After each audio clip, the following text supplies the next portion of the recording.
Alright people, let me tell you a little secret. Ormus comes through a drawn away magnet system, okay, but that's not what I want to tell you. Check this out. What is it? Okay, so what I do is I put some urinate in one of these, and I put some washing powder, laundry detergent powder, and I test it for pH, and it has a purple pH. It's very high, higher than 10. The green is 10 pH. Now, if I stuck 2 electrodes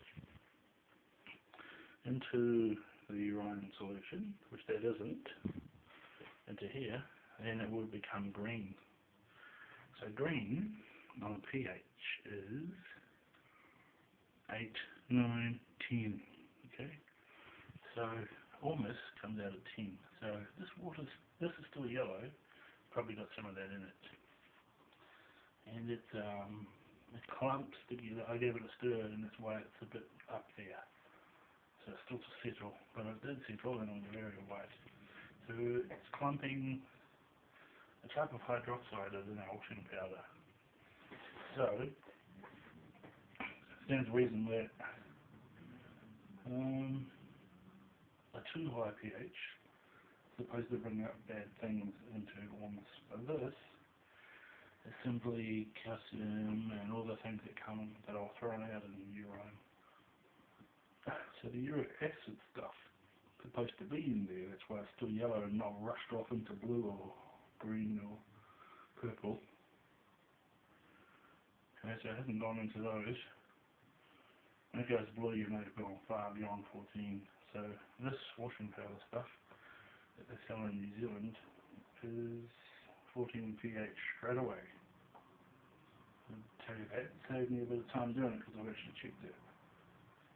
So if you electrolyse it, you get clumping.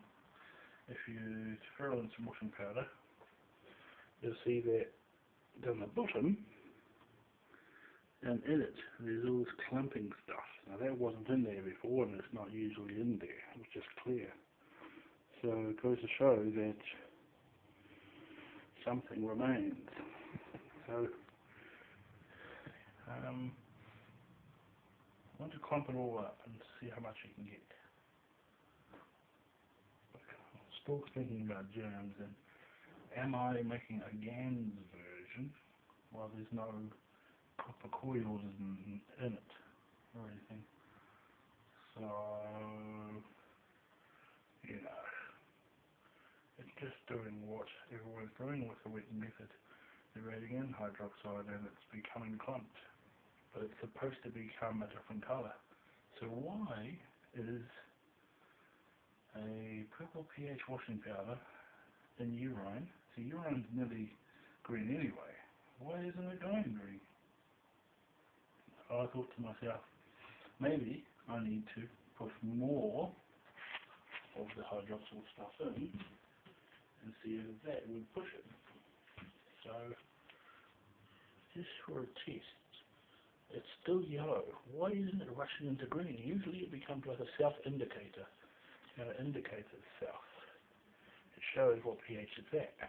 How come it can still remain yellow? So there must be a lot of acid still in it. So I dip the litmus strip, and we have a very bluey purpley thing. Okay, so now I've diluted this one down quite a bit. So I'll use in the other end, dip it in, and we get a purpley colour as well, light purple. So that's definitely a 12. So it's gone over 11, and it's recommended that you don't go over 11. You can now put acid in here to neutralise it, or knowing that there's acid already in, add a bit more.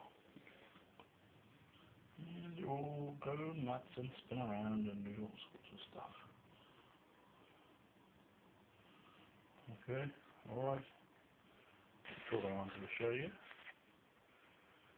Oh, I'll tell you one thing. In my brass oil, this morning there was lots of white stuff, and it turned out to taste like hydroxide, and probably was. So I stuck it all into this jar, and this is what it looks like when it takes too long for the hydroxides to separate. It will settle, but it might be tomorrow. Well, people copper Ormus, so can hydroxide make brass Ormus? And there's your answer, you're looking at it. So if you separate this stuff from bottom stuff, then put it into another container, likelihood is that there is Ormus in amongst it. But with brass, it's just like copper. It's not the easiest thing to magnetise.